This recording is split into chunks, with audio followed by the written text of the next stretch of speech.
pagpapatalsik po ng miyembro po ng Korte Suprema, let alone the Chief Justice, may chilling effect po yan sa Korte Suprema. Kasi mga tao lang rin po naman kami. At one point po, lalo na po nakita naman ng aking mga kasama sa Korte Suprema kung ano ang ginawa sa akin at yung aking pamilya. Hindi lang po ginamit yung makinarya, buong makinarya at lakas at poder ng gobyerno laban sa amin. BIR, LRA, AMLAC, Ombudsman, kung ano-ano po. Sabay-sabay po kami iimbestiga ng BIR. Pati po yung mga anak namin, pati yung mga balain namin na wala naman pong pakialam dito sa impeachment na ito. Wala naman pong kasalanan, ay pinapuntahan ng BIR.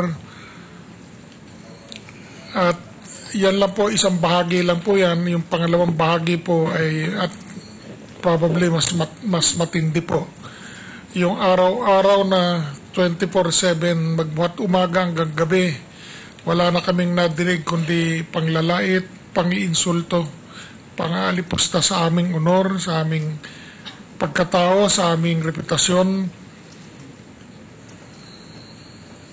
Kung nalalaman lang po na sana nung mga taong gumawa nito, yung sakit ng loob na dinulot nila sa amin.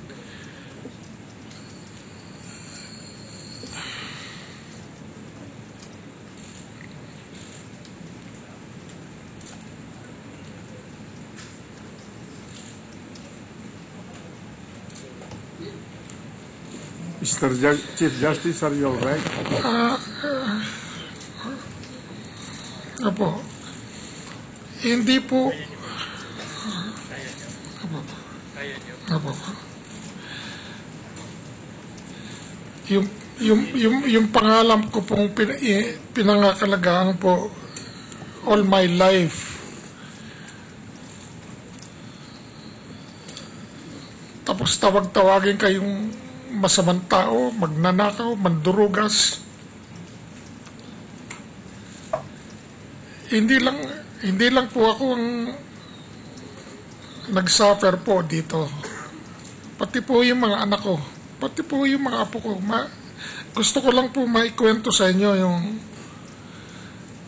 isang araw, yung aking panganay na apo, yung anak po nung anak ko si Carla. He is 9 years old and studying in Xavier School. Napakatalino po nung batang yun eh.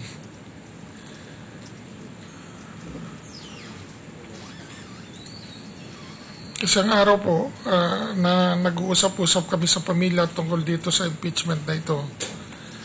Nakita ko si Franco, yung aking apo po, nandun po sa isang sulok. Wala po siyang, usually po playful yung batang yon, pero at that particular instance, he was very quiet, alone in a corner. So I approached him. I said, "Franco, what's wrong?" He said, "Nothing. Nothing, Grandpa, nothing."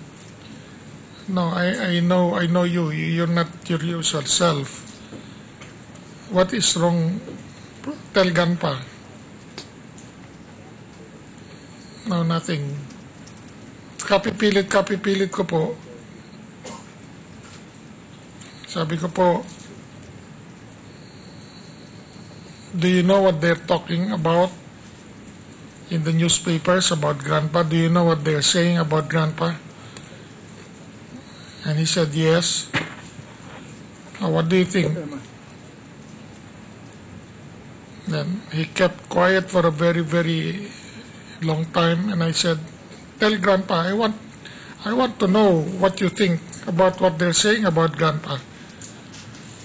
At noon ko lang po nakita yung aking apo.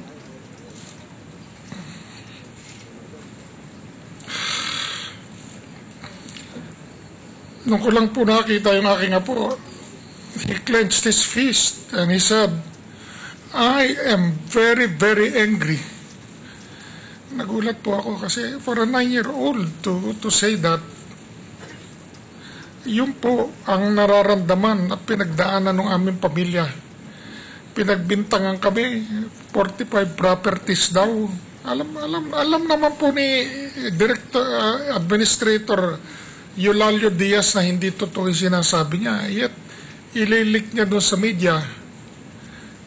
Tapos meron namang mga miyembro ng kabilang panig na pinapangandakan na lang yung aming 45 properties na hindi naman po totoo. Mr. Witness, I'm very, very sorry to interrupt, but your answer has not been responsive. My question is, what is the effect on the members of the Supreme Court, led, of course, by the Chief Justice, with respect to the following principles? Number one, the principle of checks and balances.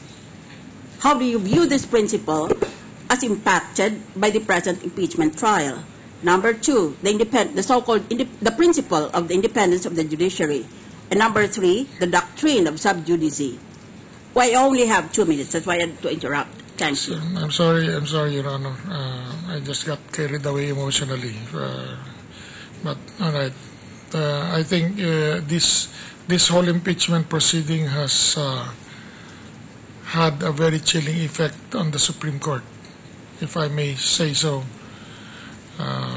Wala pong kahit na sinong miyembro ng Korte Suprema ang gustong magdaan dito sa pinagdaanan ko ito. Yung checks and balances po, ang checks and balances po ay ang pagkapantay-pantay ng executive, legislative at saka judiciary. At nasabi ko po nung Martes,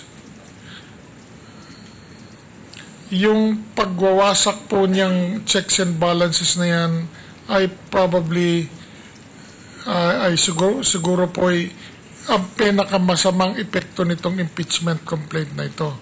Kasi po yung prinsipyo po ng checks and balances, Madam, ay ang nagagarantiya po ng ating demokrasya. Pagka sinira ninyo yung checks and balances na yan po ay siguradong diktatura na ang susunod. Yun nga po ang binanggit ko nung Martes.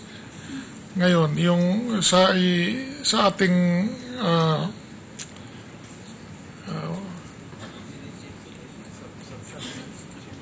yung sub judice rule po ay alam na po nating mga abogado na hindi naman po dapat payagan yung patuloy-tuloy na komentaryo ng mga tao dyan sa labas, nagbibigay nilang kuro-kuro. Ang problema po ay parang they're already crossing the boundary of propriety and impropriety. So, ang epekto po niyan ay nalalaso ng unti-unti ang pag-iisip ng ating taong bayan. Kung sino po ang may kwarta na may magpapairal ng media campaign, siya ang naghahawak ng power to influence the mind and the opinion of the public.